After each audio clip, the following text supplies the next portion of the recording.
জন্য কাজ করবে এবং দেশের জন্য ভালো করবে।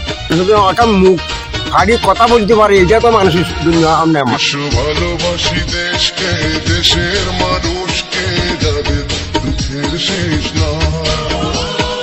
ভালোবাসি দেশকে, দেশের মানুষকে, যাদের দুঃখের শেষ নাই। সেই অসহায় মানুষের মুখে হাসি ফোটাতে সাহসী মানুষ চাই। যারা ভালো মানুষেরা আছেন, যারা সমাজের প্রতিনিধিত্ব করেন, যারা সুন্দর একটি সমাজ দেখতে চান, ন্যায় বিচার প্রতিষ্ঠার জন্য স্বপ্ন দেখেন, তারা একটু এগিয়ে আসলে আমাদের জন্য এই কাজগুলো সহজ হবে। আমরা যে স্বপ্ন দেখি, আমরা স্বপ্ন দেখি হানাহানি মারামারি মুক্ত রাজনীতির স্বপ্ন দেখি। আমরা হানাহানি মারামারি মুক্ত সমাজ ব্যবস্থার স্বপ্ন দেখি। আমরা দলীয় বিবেচনায় সামাজিক ন্যায় বিচার পূর্ণ হওয়া থেকে বিরত থাকতে চাই। আমরা চাই এরা দল মত যে বিশেষে সবাই সাথে একসাথে কাজ করতে পারে, একসাথে লড়াই করতে পারে। দল মতের জন্য যেন কেউ কারোর উপর হামলা না পড়ে। আমাকে গালি দেওয়া মানুষের অধিকার, কেউ গালি দিবে, কেউ প্রশংসা করবে। যেদিন থেকে দেখবেন যে মানুষ গালি দিতে ভয় পায়, সেদিন থেকে মনে করতে হবে যে আমিও ফ্যাসিস্ট হয়ে গিয়েছি, আমিও স্বৈরাচার হয়ে গিয়েছি। তাই এই জায়গাগুলো নিশ্চিত করে আমাদের আগামী দিনের জন্য এগিয়ে যেতে হবে ইনশাআল্লাহ। সোনালি সকালে সবুজের চিরে লাল সূর্যটা উঠবে, লাল সূর্যটা উঠবে। এসো বন্ধু বাড়াও হাত, মুছে দিই কালো রাত, বিজয়ের ফুল কবে ফুটবে।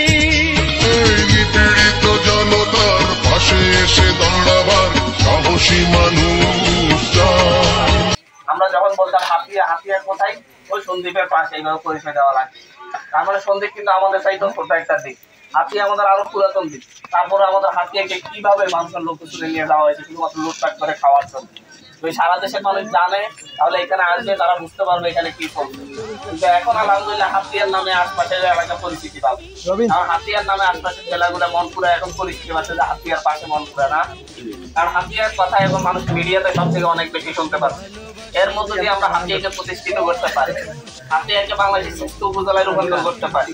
সেটা শুধুমাত্র রাস্তাঘাট, কালভার্ট, ব্রিজ এগুলো হলেই পরিবর্তন হয় না। পরিবর্তনটা মনের মধ্য দিয়ে হতে হয়। সামাজিক ন্যায় বিচার নিশ্চিত না করলে, মানুষের মানবিক মর্যাদা বৃদ্ধি না পেলে, মানুষ হিসাবে বেঁচে থাকতে না পারলে, মানুষের অত্যাচার নির্যাতন চলতে থাকলে এটাকে কোনো উন্নয়ন বলে না। রাস্তাঘাট হবে, নদী ভাঙন রোধ হবে, হসপিটাল হবে, অনেক কিছুই হবে। কিন্তু যদি এত কিছু হওয়ার পরেও যদি আমরা অত্যাচারিত হই, আমরা নির্যাতিত হই, আমরা চাঁদাবাজির শিকার হই, তাহলে কি কোনো পরিবর্তন আসলো? তাহলে কি মানুষগুলোর সাথে উনি দেখা করতে এসেছেন। জান হাতিয়া একটি অবহেলিত দ্বীপ।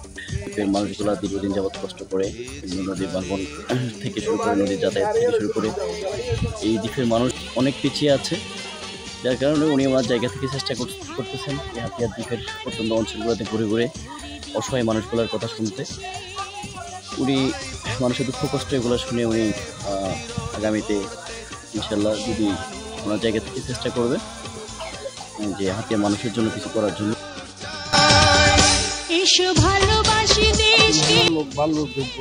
দেশের জন্য সংগ্রাম করছি, আমি দেশটাকে বাঁচাইছি। জি, এই জন্য তো আমাদের দরকার। এই যে হাতিয়াতে সে সবার সাথে মত বিনিময় এবং সেজন্য সাক্ষাৎ করার জন্য ক্ষমতা দ্বিগুণ করতে আমরা বললাই। আর ক্ষমতা আইলে তো সে আরো অনেক কিছু করতে পারবে। মানুষের একটা মুখ ফাড়ি কথা বলতে পারে, এটা তো মানুষের দুনিয়া। আমরা